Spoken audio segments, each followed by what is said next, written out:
Hey everybody, welcome to Badge Banter, where we feature some incredible stories about the value of the ID badge and how it enables organizations to better recognize and connect people. I'm Lindsay Martin-Nez from BadgeFast, and I'm super excited to introduce you to today's guest. Today's guest is Jon Harris, who is the Director of Technical Integrations at Mobile Pro Systems, and also the founder of Apex Performance, and someone that I feel like I'm lucky to call a friend. So thank you so much for being here, Jon. I'm glad to have you. Likewise, thanks for having me. I appreciate it, Lindsay.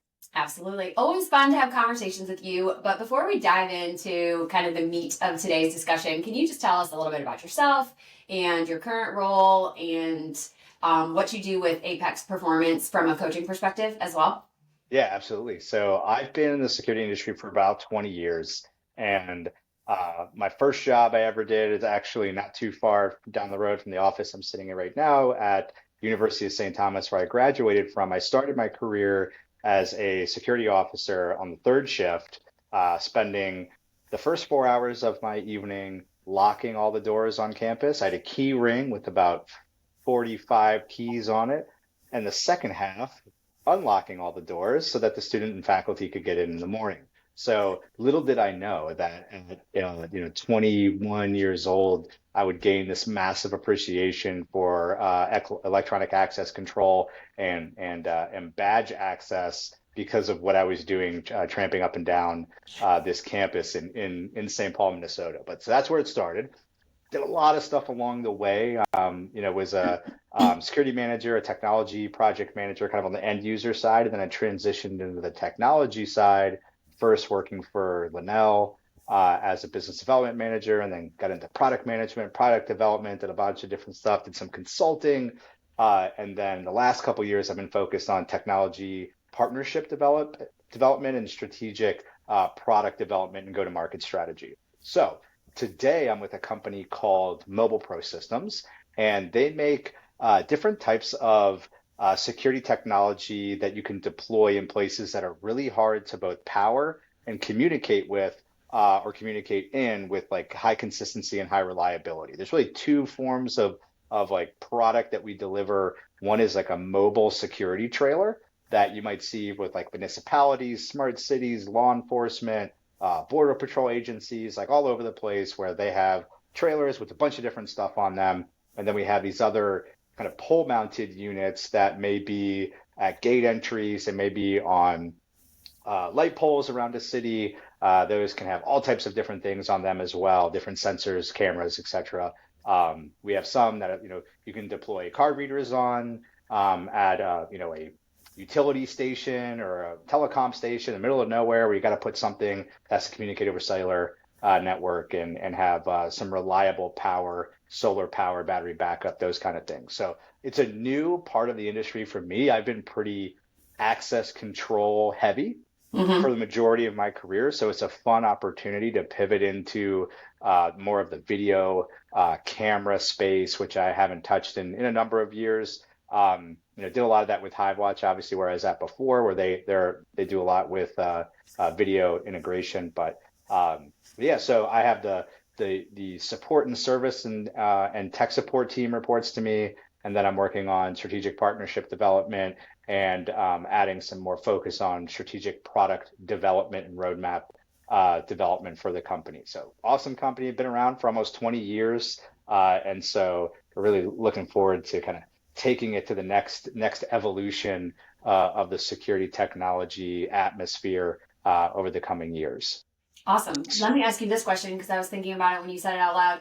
When you talk about how you've been in the industry for 20 years, don't you also feel like that doesn't make sense because you should only be like 28? Yeah, I You're mean, I tell people like emotionally, I feel like I'm like, 27, uh-huh. whereas I'll be turning 43 in a month. So it does, and even that, like half my life already being in the industry doesn't feel right, but these gray hairs didn't come from nowhere. So No, I'm telling you, I feel the same way. When I say like 15 years, I'm like, oh my God, this yeah. doesn't make sense. I just started.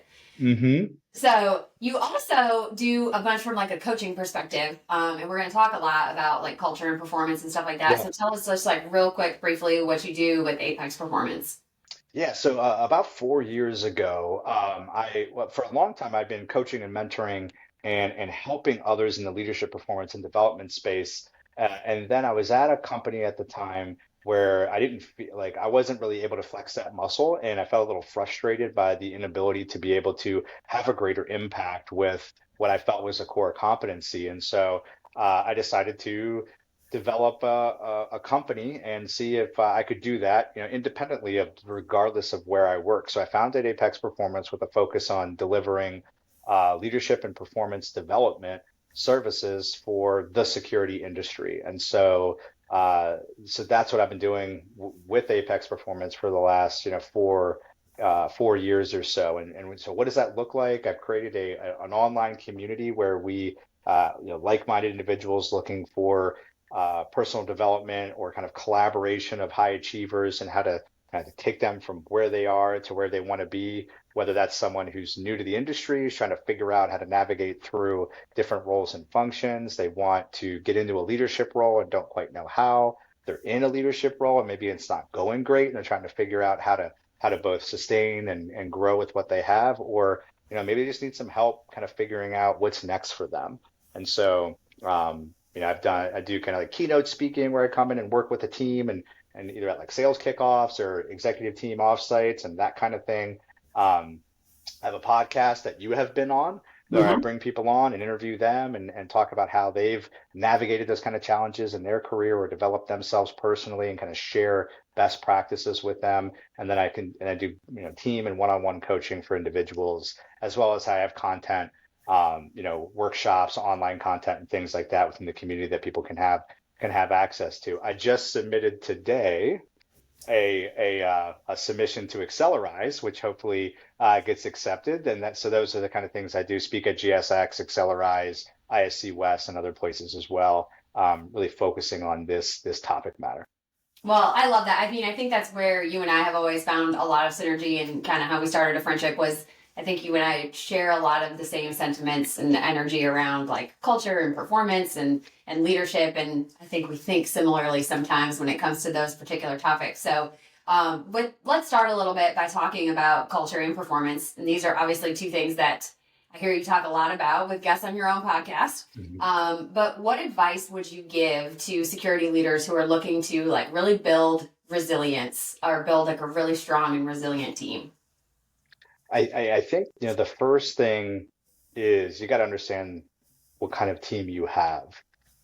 So, what are the players that you have on your team, and what are their different levels of kind of capability and resiliency already, right? And so, I draw a lot of my coaching structures and frameworks and comparisons to the sports world where I come from, where I still coach today, where I was, a collegiate athlete and played sports my whole life, and so not everybody, like you don't have 10 Tom Brady's on your team, right? And that's not wrong or right, it just is. And so understanding the framework of the team that you have, and that it's not going to be a one size fits all for that organization. And then even defining like what does resilient mean for you? I mean, for me, when I look at it, it's like that, when stuff goes wrong, we're still able to execute. And so kind of defining kind of what that means for you, what does it mean in the context of your operation and whether that and what you are, right? So like an integrator, a product manufacturer, and an actual like security manager, like security organization within a company, all have different missions, different focuses, and different challenges that they have to deal with. And so I think first you kind of have to diagnose an environment, what's your goal, who's in your team, and what does resiliency looks like to you, and then really have a conversation with your team, let them know, like share that vision with them. Like, this is the kind of culture we're looking to build. This is how I want to do it. Share that vision because leadership, the definition that I hold of leadership is creating a shared vision and then inviting your team to carry and move that vision with you. And so use this as an apparatus to again articulate the vision, the mission, share that with them, enroll them into it, and then have them be a part of that movement. And kind of with that, with all the apparatus and all the capabilities it takes to have those conversations to develop that cohesiveness, like almost by default, you will create a more resilient team because you're on the same page. You've made your vision, your mission visible, and maybe not visible like putting on the wall, but like you've had that conversation. They understand it, they know it, and now everyone can move forward together with that single focus. Do you think I agree with you? I think that there's a lot of vision casting in leadership and helping people understand where we're going and what we're trying to achieve. And when you're bought into that, like you feel like you're a part of something, you typically generate better success out of your team members. Do you think that that's difficult? Like that's something that leaders struggle with is am I oversharing or like too many people are holding the vision too close to their chest and not sharing enough details and then people feel lost. Like where are we going? What are we doing? Well, I would rather share too much than not enough. I think you have to have a big enough vision that everybody in your team or everybody in your company's vision and goals can fit inside of it. Hmm. So if I you're a CEO of a company, and if you didn't tell people, like if you had people who didn't see a path for them to grow at Badge Pass, they may not want to stay there. But if you say like, I want to be the biggest credential management company in the world, like some folks would be like, that's crazy, right? But I'd rather be working for a company saying that than one who says like, we want to be the biggest company in the Southeast. And it's like, Hmm. well, if I want to become a like chief marketing officer someday, and can I do that in the best dang badge company in the Southeast, or can I do that with the best credential company in the world, right? So I think leaders are afraid often to share a big vision because they think people are going to laugh at them and or and that they're going to get like they're going to get flack for it, but it should make you uncomfortable, and hopefully it makes other people a little bit uncomfortable, and then we say, okay, well then like how do we go figure that out together? And so I think the excitement that a little bit of that uncomfort would or discomfort would create there's usually a net positive out of it. So I think we do tend to hold back. We don't want to share our vision. We don't want to share our goals, and it's usually because we don't want to look foolish. And if we just get comfortable with the discomfort and know that growth comes on the other side of that discomfort, then and the only way other people are going to do that too is if you show them. So that vulnerability is necessary to Yeah. say, and even asking that, like, what are your goals? And when you say, like, when I enroll you into my vision, I have to make sure your goals can fit inside of it. And maybe it's only temporary, right? And I think that's the thing too, is that we share this vision and we want and we have to understand that not everybody is going to be on the bus forever. And that's okay too, right? Because Mhm. for a couple of reasons. One, if I want to grow my company to $100 million company and this person's perfect for a $10 million company, but they're not right for a $50 million company, they may need to go find the right 50 million, like the other place to be at. Conversely, um, like they may be they may be the perfect one for me because they're excited about being they want to grow to $1 million company too, right? And they're just the right stage along, and they're just crazy enough to see the vision that I have as well. Uh, Yeah. and it's a mix, right? I think you have to be able to disassociate some of the feelings from it and have that mix of like I'm going to share with you and you might not agree with me, you might not get excited about it as I am, and like that's okay. And and that this vision might be a 10-year vision, and that's okay too, and that things take time and it's not going to happen overnight. And again, being comfortable with being a little bit vulnerable, and I think sharing more when it comes to the vision and the goal part is better than holding it back because you might be afraid of what that judgment might look like. Yeah.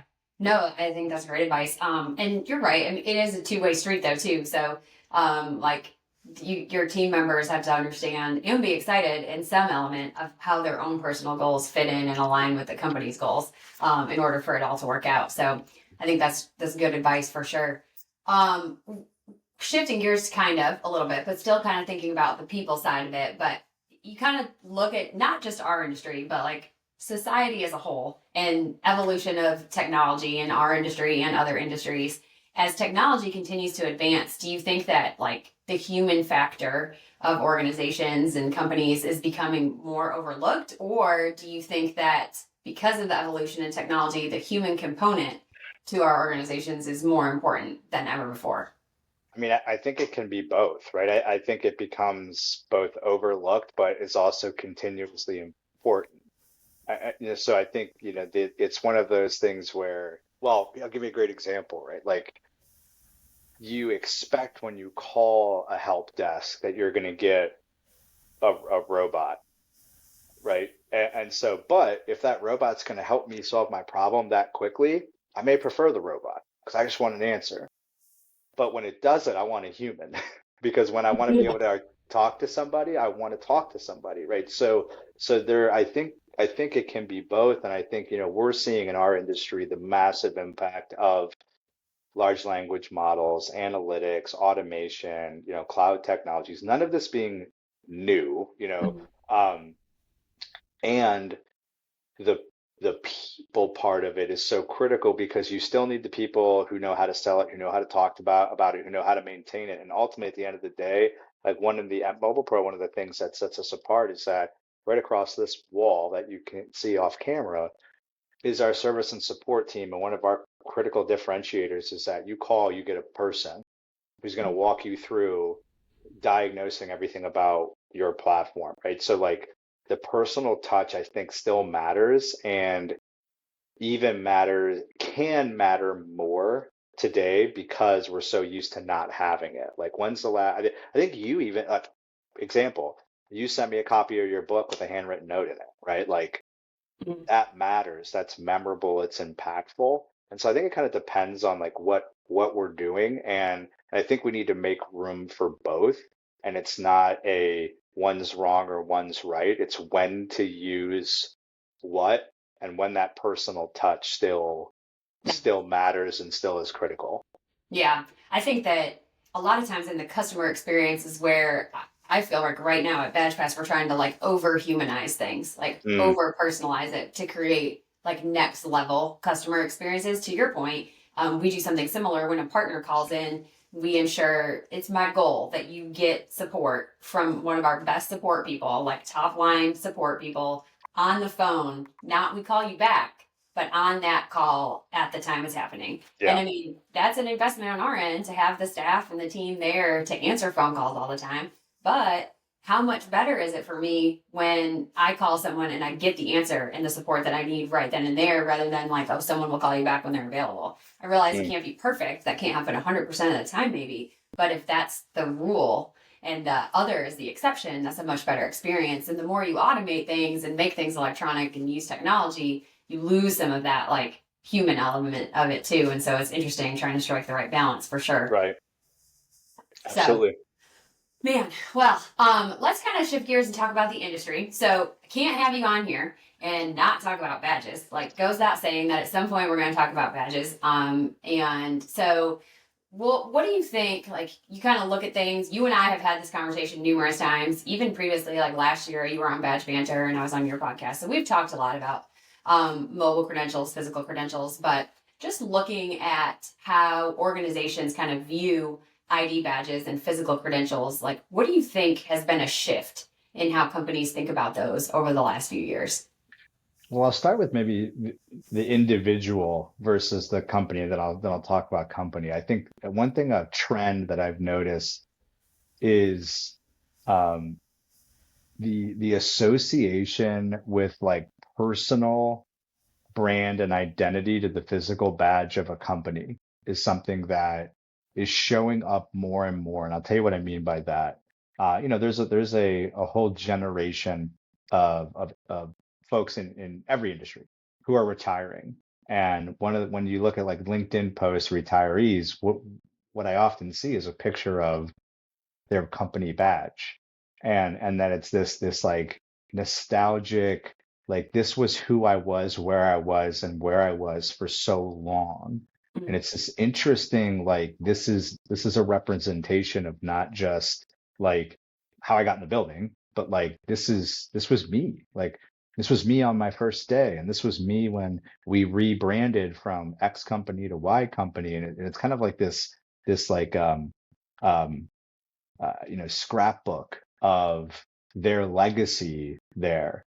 So it's an interesting kind of personal identity marker for people and their association with the companies that they work for. Mhm. Um, in industry, I think it's become more of a, similar to this like technology versus person. In that same vein, I think um, so our mutual friends Bear Halverson and Ben Chibalik and I do a podcast series called Talk Shop, and we brought up this concept of, we ask three questions and then we kind of go back and forth about them. And one of the questions on one of our previous sessions was, will mobile credentialing ever fully replace physical badges? And kind of the dialogue was, it's not a one or the other, it's a complementary usage of them. Each has their use case. And where I landed is that no, they will not, because like we landed on we think it's a third option. Something else will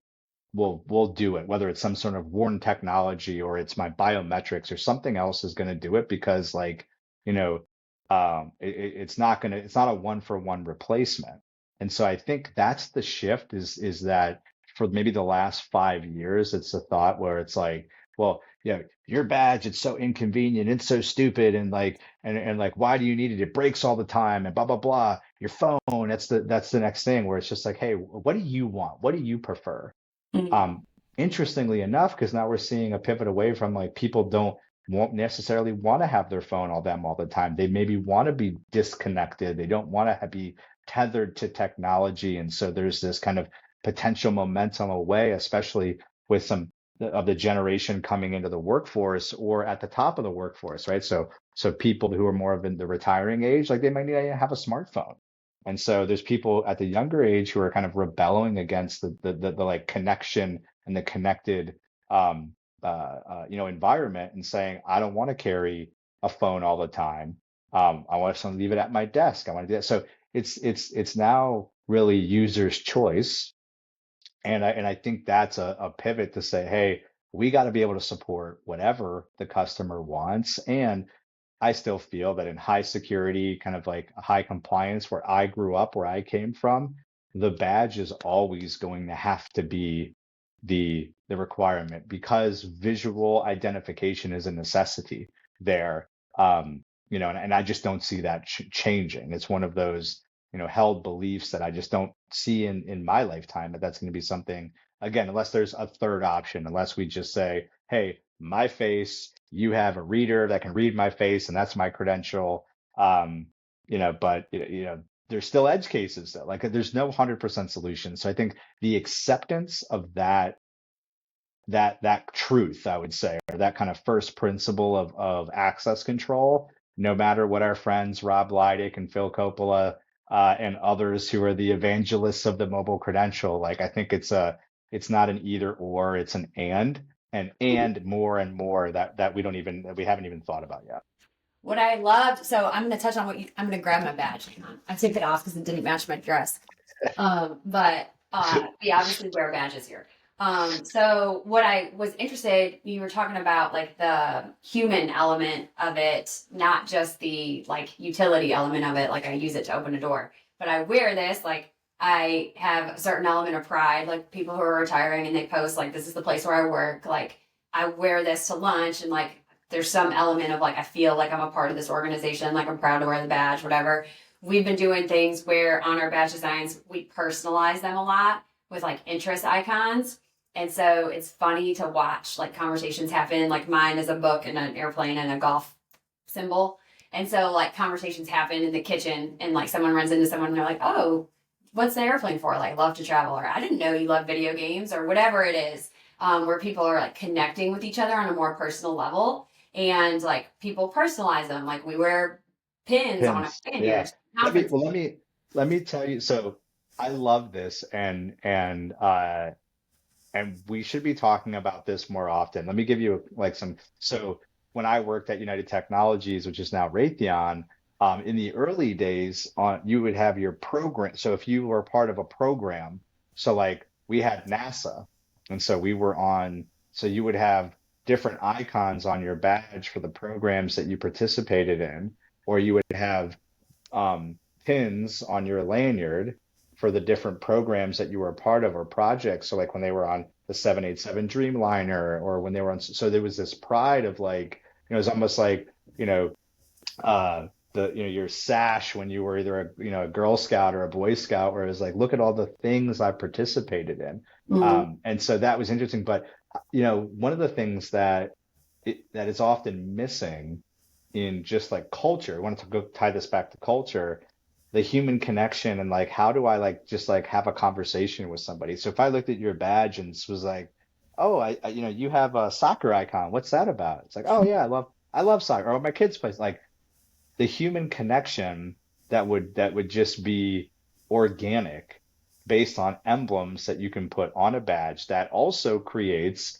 the secure and access requirements that are necessary for building entry, but then are a spark for collaborative social interaction between people in the workplace and drive. That's what those are the things that security companies are always seeking to try to drive additional value for security things. And it's Yes. so simple as saying, I'm going to let when I onboard you, I'm going to give you a list of 50 things and you pick two of them that you like, and they're going to go on your badge and we'll reprint your badge every 3 years, right? And that like so instead of being like, oh yeah, it costs $7 to reprint your badge every time, if I said this is a if how much do we spend on pizza parties? Yes. Right? So imagine if we said instead of in our employee engagement budget is going to go towards your hobby and like the likes that you have that think of like your Facebook profile basically we're going to put a little bit down your badge and turn Yeah. this security burden into a employee engagement tool, like that's amazing. And I hope somehow you're marketing and promoting what you just said as something into your customer and partner base. It's like Jake Vol who prints the logos on all the like, alarm panels that he sends out. Like that's brilliant. Oh yeah, we this has been a huge initiative of ours this year, and we did a bunch of research around like the concept. It started with your name. So, previous badge designs, a lot of times your name would be kind of like small and not the focal point. And we were like, wait a minute, that's really the most important thing is the name on the badge from a connection perspective. And we did a bunch of research on like employee engagement goes up, employee retention, that you're more likely to stay at a place where people are recognizing you by name. Yeah. And like if you just hear your name more often, you feel more engaged. And so you combine that with what you're talking about, like the element of pride and what I've accomplished here, what I'm interested in, and people are, recognizing and connecting one another more all the time in the organization, like unbelievable. And that's like an intangible thing that's difficult to measure, but we get trapped in this like, is it good for security or how much does it cost to print that badge? And these things that they matter, sure, but there's all these other things that matter too. And when we can focus on like the combining the intangible, like feel good elements of it to the actual utility of it, like that's where I think that we can really set ourselves apart. And I think just maybe to close that topic is that the commentary that we'll get from this from like hardcore security professionals is the insider threat. Well, if I know things about you, I can, socially engineer and do that. And they're not wrong. Mm-hmm. There also is a very small percentage of the people who are buying and using badges where that matters too. And so we shouldn't just like there again, like I say, high security, I think will continue to have badges, so mobile might not be a good fit there. There's a segment of the market that mobile's a perfect fit for. Mm-hmm. So again, both things can take place. There's a segment of the market that doesn't want to have anything like personally identifying on the badge, or I had a policy when I was a security director that you were not allowed to wear your badge off premises Mm-hmm. or at non-business functions. So it didn't matter what was on it because you could only wear it there. Now, like people, the person is always the weakest link Sure. in a security apparatus, so that doesn't change any of that. But you don't throw out an entire 100% of a great idea because It doesn't work 10 100% of the time. 10% of the industry doesn't want to adopt it. And Yeah. so way more like way and even places like think about like like tech places, and especially in the return to work kind of mode that we've been in for the last maybe 18 to 24 months, like you got to find ways to get people to feel more connected, to feel more engaged, and to want to stay. So if everything you just said is true, then if I told you make their names bigger on their badges and put a couple pictures on it and your retention could go up 15 to 20%, like would you do that? Would you invest a couple $100 in badge ink spend to Yeah. do that? Like, I don't know, feels like it's worth trying. Can't hurt, right? It's a no-brainer. And it's just an enhancement to a product that people are already utilizing. It's just thinking about it differently. So I love that you're getting it. This makes me really happy. I love when there's synergy and the messaging makes sense and I'm not just crazy. So anyway, you mentioned to me in April in Las Vegas, we missed each other at ISC West because you were there for like no time at all. Yeah. But you were like, we've got to connect because I've got a really cool badge story to share with you. And I was like, okay, well, first of all, how often does that happen? But we did it. Yeah. And so then I was like, we'll save it for badge banter. So I've been waiting to hear the story for like 2 months now. So I'm ready for your really cool badge story now, John. Okay. So I started here at Mobile Pro on March the 5th. And on March the 6th, there was a huge snowstorm. And I'm like I can't stay home on my second day of work. I gotta go in. And so shoveled out my driveway, tried to, I mean, we're talking like it was like 12 inches of snow in a very short period of time. My street wasn't plowed, but I had parked facing down my driveway so I could just plow right up. So load up my bag, load up everything, off I go. I get to I got my backpack next to me. I get about, out of my neighborhood and I'm going, I go, damn, I forgot my badge. And the voice that popped in my head was Rob Leidick, who would always say, no one will ever go back for their badge.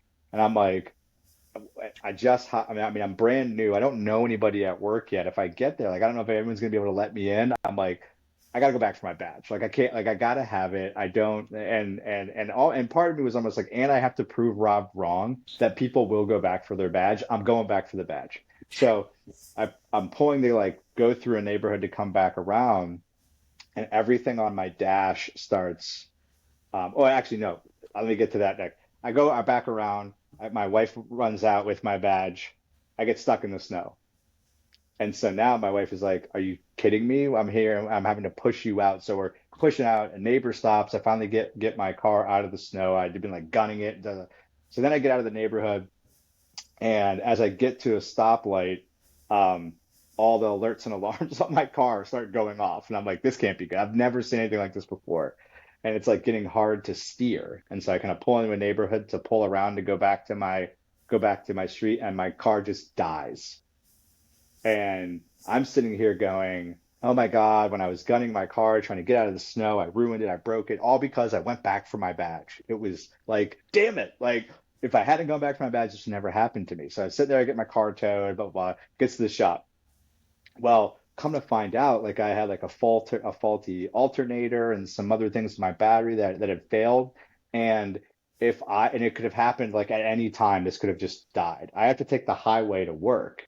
And um, this could have happened. The car could have died going 70 on the highway, and I would have lost all control. Like the brakes, everything just stopped. So I drive like 20 minutes to work, and 18 minutes is on a highway. If I hadn't gone back to like going back to get my physical badge might have saved my life. This is the greatest story of all time. Right? So Yeah. and so when I fixed my car, the guy's like, "Man, you're lucky this happened when it happened and where it happened." I was like, "What do you mean?" He's like, "If you had been driving on the highway, like in this, like, could you imagine?" I was like, "Holy shit!" So, um, going back to make sure I had my physical badge so I could get into work could have saved my life. It definitely saved my car, and like so the first thing I wanted to do was like reach out to you and say, "I got to tell you the story about how making sure I had my badge might have saved my life." Oh my goodness. I love that story so much. And you heard it here first. Like, go back for your badge. If that, Yeah, it might save your life. it might save your life. That's hilarious. I normally wouldn't use that dramatic of a statement on it, but in that story, I that worked mean, well. So that's awesome. Well, thank you for sharing that story with us. It made my day. I'm sure it'll make some other people's day too, who were called out on the episode. But no, that was very entertaining. So and now a reminder to everybody to go back for their badge. Yeah.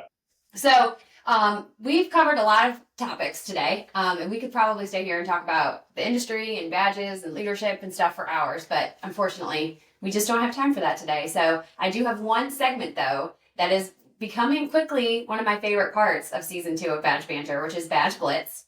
And so this is a very short 60-second segment where I'm going to start a timer and I'm just going to ask you some rapid fire questions that you did not receive in advance, so you couldn't have prepped for these. And you're just going to go with your gut reaction to each of these. All right. Let's do it. All right, are you good? Yep. All right. Book you recommend more than any other?